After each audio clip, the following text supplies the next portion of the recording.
Okay, so let's dive into this. Just when you thought Silicon Valley couldn't get any stranger, this new name pops up. Haemanthus. Haemanthus, Yeah. yeah, the blood flower in Greek. Interesting name choice. Right. Definitely signals biotech. But the really attention-grabbing part is who's behind it. Exactly. The founder, Billy Evans, Who is Elizabeth Holmes' partner. Yes, that Elizabeth Holmes. currently serving time for the Theranos fraud. And now apparently she's involved. Involved is the word. Mm-hmm. Reports are saying she's actually advising Evans on this new company. Which is, well, it's quite something, advising a new biotech venture from prison after the Theranos collapse. It's definitely raising questions. Yeah. So that's what we want to unpack in this deep dive. What is Haemanthus really? What's the tech? What's the tech? How involved is Holmes, actually?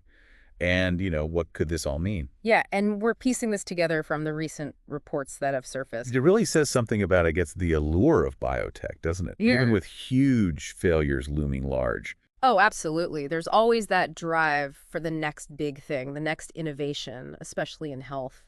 But yeah, the risks and the potential for things to go wrong, also very real. Okay, so the beginning. Haemanthus, founded by Billy Evans. Right. He's the one leading it, and it sounds like things are moving pretty fast. Seems so. The focus, according to reports, is artificial intelligence. Yeah, AI applied to medical testing, though they might be looking at other uses too. It's still early stages, apparently. But not so early they haven't raised money.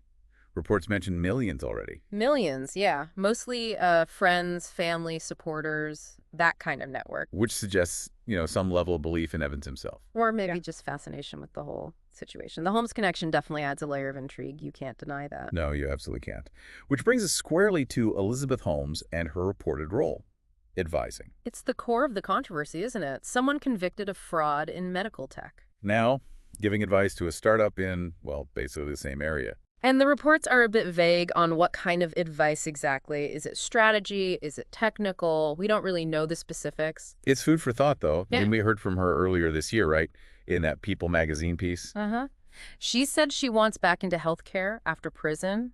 Even mentioned working on patents inside. So the interest is definitely still there. Yeah. And she's still fighting her conviction, appealing it. That's true.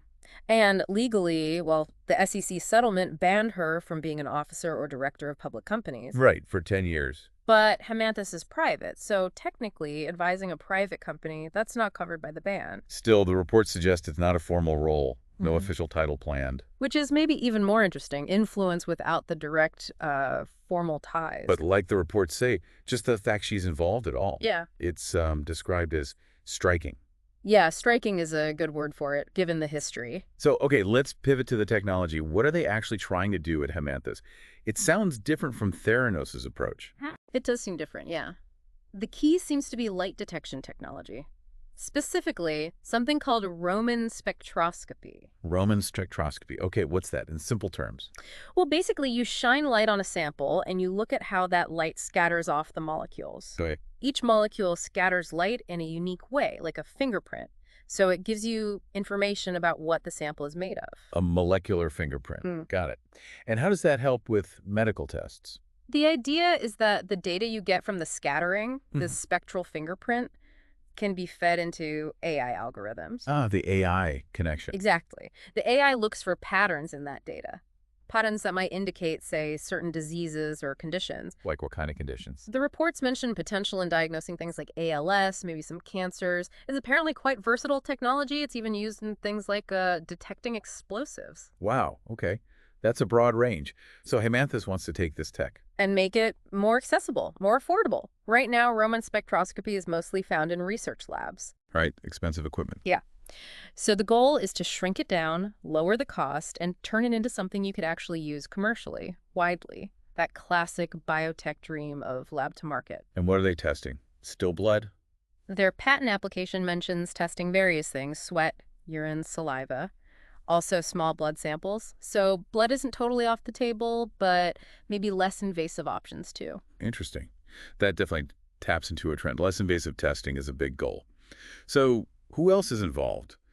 Besides Evans and, well, Holmes advising. It sounds like a small team, maybe a dozen people or so. Okay. And apparently some of them worked with Evans before at Luminar Technologies. Luminar. They do sensors for self-driving cars, right? That's the one. So he's bringing in people he knows, people with tech backgrounds, perhaps sensor expertise. Makes sense. Yeah. Pulling together a team he trusts.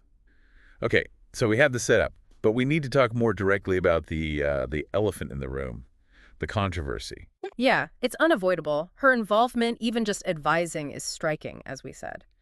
Because Theranos wasn't just a failure, it involved deliberate deception about the technology. Right. The core tech didn't work as claimed, and investors were misled.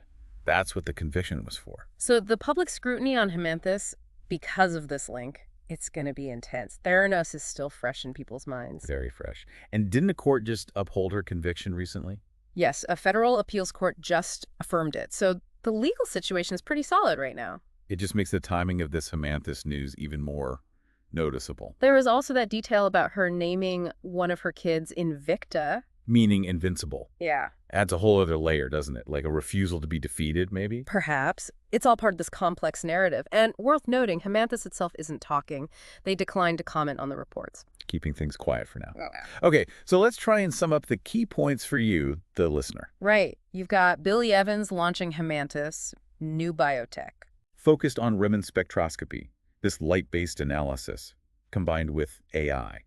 The goal is making this tech cheaper, more accessible for medical diagnostics, testing things like sweat, saliva, maybe small blood samples. And crucially, Elizabeth Holmes is reportedly advising, despite everything with Theranos. Yeah.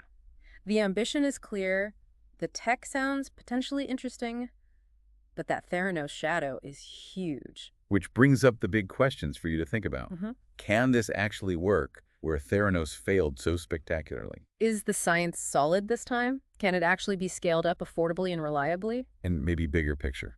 What does this say about biotech, the constant push for innovation? But also the risks, the potential for hype, the need for rigorous validation, especially when health is involved. It really highlights that tension, doesn't it, between the promise of technology and the absolute necessity of trust. Especially in medicine, trust is everything.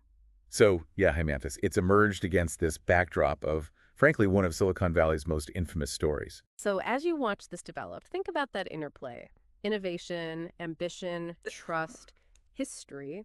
What factors do you think will ultimately decide Haemanthus' fate? It's definitely a story worth watching.